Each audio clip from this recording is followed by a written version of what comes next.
มาเลยปะเฒ่าเสร็จแล้ววัดเนาะเจ้าชนะทัศลาดเจ้าชนะทัศลาดเป็นพระบุรุษองค์หนึ่งของเรามีความเก่งกาจสามารถทั้งนั้นศิลปะวิชาการปราบขัดศึกศัตรูทั้งภายในและภายนอกอย่างเพลาอาหารชีได้กวดพบเห็นหนังสือโบราณผูกนึงอยู่แดนเมืองการสปื้อนี้เจ้าชนะทัศลาดแนะนำเรื่องมาเจ้าเฉดว่างโสเป็นชื่อเป็นบุตรของพญาโพธิสลาดเจ้าแผ่นดินลาวเกิดที่นครเชียงทองหลวงพระบางผู้เป็นแม่แม่นพนางหยอดค่ำนางหยอดค่ำเป็นบุตรของเจ้าแผ่นดินเชียงใหม่เจ้าเฉดว่างโสเกิดปีมะเมียปีคศ1534เวลาเนี่ยไว้เจ้าเฉดว่างโสมากระดาบมักศึกษาเรื่องข้อมูลอยู่ที่วัดป่าวิสมันที่นครเชียงทองหลวงพระบางเมื่ออายุได้14 ปีพญาโพธิสลาดที่ประเทศเป็นอมาตย์ได้เห็นพระสังฆราชเจ้าพญาแสนหลวงขึ้นมาขอเจ้าเฉดว่างโสลงพระโบกนครอยู่ที่นครเชียงใหม่ในปี1548พอมาถึงปี1550พญาโพธิสลาดผู้เป็นพ่อได้สู่สวรรคตคือว่าใต้นอกพระเป็นพ่อบริเสนามหาราชมนตรีจะทั้งหลายได้แต่งพระนหรือแก้วลงไปเชิญเอาเจ้าเฉดว่างโสขึ้นมาบวชได้ถวายพระเพลิงน้ำพออยู่ที่นครเชียงทองหลวงพระบาง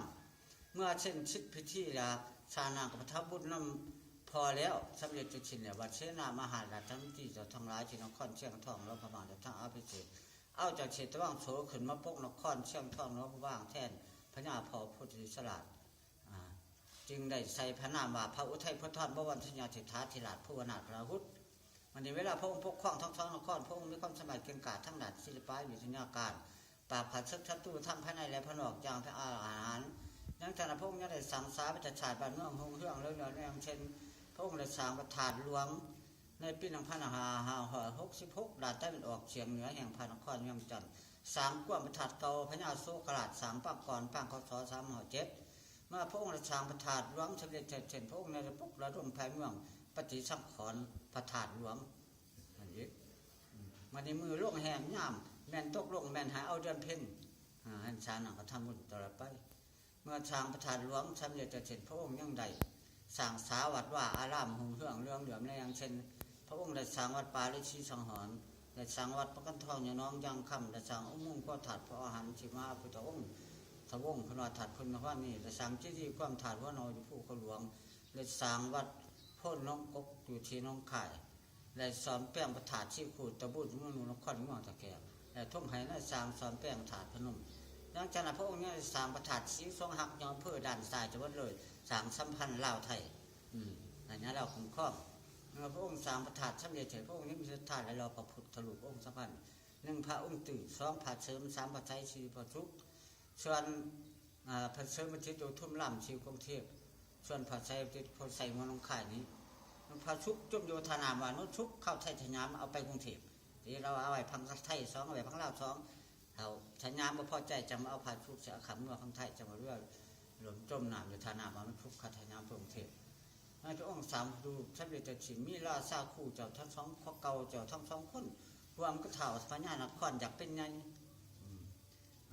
ไปแจ้งข่าวให้พระเจ้าชนะทัศราชนครเมืองจันทร์นี่ที่พญาได้มังการอัตปืนมังการคัดแข็งนะพวกขึ้นกับพระองค์เนอะเนี่ยพระองค์ก่อนทำรองลงมาที่ได้มังการอัตปืนล้วนส่วนเท่าพญานครกับคัดอาสาออกหนาวรวมที่ระกงส่วนกองเท่าพญานครอยู่ได้มังการอัตปืนได้จัดว่างมาก่อนนั้นมันจะไปแจ้งข่าวเจ้าเชษฐาได้ลงเสือว่าเป็นความจริงได้ปุ๊บกำลังอยู่นครหลวงเวียงจันทร์3,000 คนลงมาได้มังการอัตปืนเพราะว่าได้มังการอัตปืนท้าวพญานครยุกต์อุบายเกษตรเข้าไว้เอาพระเจ้าชนะทานี่ย่ามไว้ด้านนอกกำลังของท้าวพญานครย่ามจะเสด็จตาส่วนกำลังของเจ้าชนะทาฉลาดเป็นท้าวพญานครนำเขาแดนมุงการอัตปื้อพระมหาดวางกลางวงสกัดหลุมมือท้าวพญานครท้าวพญานครกระสังหลุมมือเป็นลูกคือตีจางขนาดเห็นกำลังพายเจ้าเสด็จทาฉลาดตื่นตกใจเป็นอำนาจมันเนี่ยพญาชุนทารุชัยพญาตะกองหน้าพญาสมมิตรในภาคกำลังทหารชุดนั้นกลับขึ้นของข้าน้องจันว่าชนท้าวพญานครมีกฎอุบายเกษตรคือได้นำเจ้าเสด็จทาขานำใช้กระมันนี่มาบังได้นี่เช็คกับมันเนี่ยขมันไต่บานเก่าจะเก่าไต่บานหัวหมดป่าพอชั้นเท่าพญานครในนมสางห้องต้นชนสั่งเจตาเห็นให้สร้างเจตากิ่งหวยเรียกเท่าพญานครในพันเจ้าใช้ช้างไต่กับเขาเจ้าใช้เท้าไต่ไม่แห้งทราบคำเดือนอายปี1572ร่วมอายุ38 ปีบัทันได้เท่านั้น ได้พังใบเขาใหญ่ช่องตนอยู่ได้มึงการอัตปืนนี้เท้าพญานครได้เปล่าข่าวแย่มันขึ้นอ่ะแดนมึงการอัตปืนเนี่ยเท้าออกจากเขาได้ว่าพญานครขาจะได้ช้าจะตัดข้อบันดาลสิ่งท่านนี้มันนี่เพิ่นกลับขึ้นนครหลวงยังจันไปแจ้งข่าวว่าเจ้าเสด็จท้าหายสาบสูญอยู่ได้มึงการอัตปืนจะได้ตะกอนจังว่าเจ้าเสด็จช้าตายบ่หูบ่นะมันนี่พญาชุนทาเลือดใส่เข็นทำราชการหันแทนว่ามันเป็นได้สิไรเป็นผู้ข่าที่ปี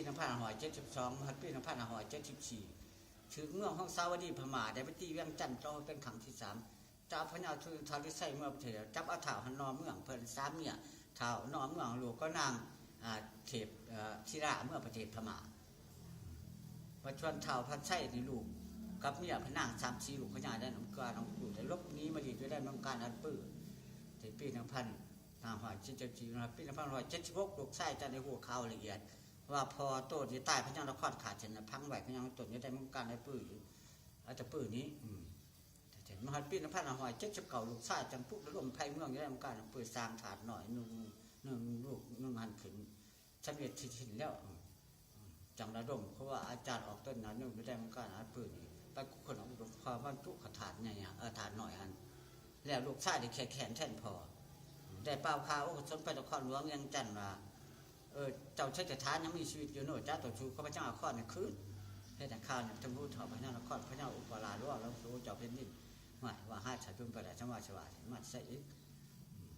เนี่ยทำพระใช่ได้ปุ๊บกำลังทหารอยู่ได้มุงการในปืนจะ300 คนกัน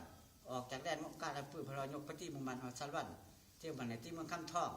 ที่เมืองเหนือที่เมืองใต้จับพระเจ้านครในขันจะมีความแข็งทำพระเจ้านครขาพอโตดี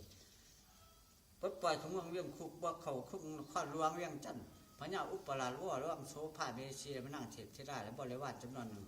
ลงเหือลวงหนังพอดีเหือหลงมันจมน้ำใจมัดการว่าขึ้นได้หนิเป็นเจ้าชีวิตแล้วคือฉันมาชวนเท่าพระใช่และเขานครหลวงเวียงจันทร์ชำเร็จเสร็จสิ้นแล้วด้วยความตั้งใจได้จัดตั้งฐานตุ้มกับทหารเองจัดฐานทุนชนเผ่าญาเฮินเท่านี้ทำราชการหันต่างอยู่นครหลวงเวียงจันทร์หันตัวข้าวผลนำอเมริกานางทราบชี้ลงมาแดนมันการเพื่อมาสามประทาดใหญ่ลูกนวลขึ้นหม้อชำเร็จชิ้นแล้วฉันซ้ำหม้อเจ้าของลูกพ่อจากถอยมาวัตถุกระถางใหญ่ถือลูกมือเท้าพญานครมันนำเอาเท้าลูกชาเท้าพระใส่ขาพญานครพระขาดจากการไปหางนาหลอดมาบรรลุกันที่เศร้านี้ในวันรุ่งเนี่ยครูพญานต่างบานเนี่ยครูลูกเนี่ยครูกระท่อนเนี่ยครูหยอดแก้วพอบอกขาค่ายควายจะได้มุกการเอาปืนจังหวะตกลงร่วมกันออกต้นไหนมาทำไมแล้วต้องเห็นดีว่าเอากระดูกของเท้าพระใส่พระจุกระถางใหญ่ใช่หรือว่าซูมกระดูกของพอเนี่ยพระทิศทันชันหน่อยก็จะคล้องสาวกับเป็นชราชอดพันให้หนุนช่องเทือมาเทือจะยึดมันย่อให้กระดูกก็เลยไปเบิ่งต่างสิ้นขาดขณะจะมาเบิ่งกระดูกคนเก่ากระดูกมันใหญ่กระดูกเล็กๆมันใหญ่คือกระดูกมันจะถึงไปทั้งโต๊ะมันชุ่มใส่หมวกเกิดแบบเดียวเป็นสีอะไร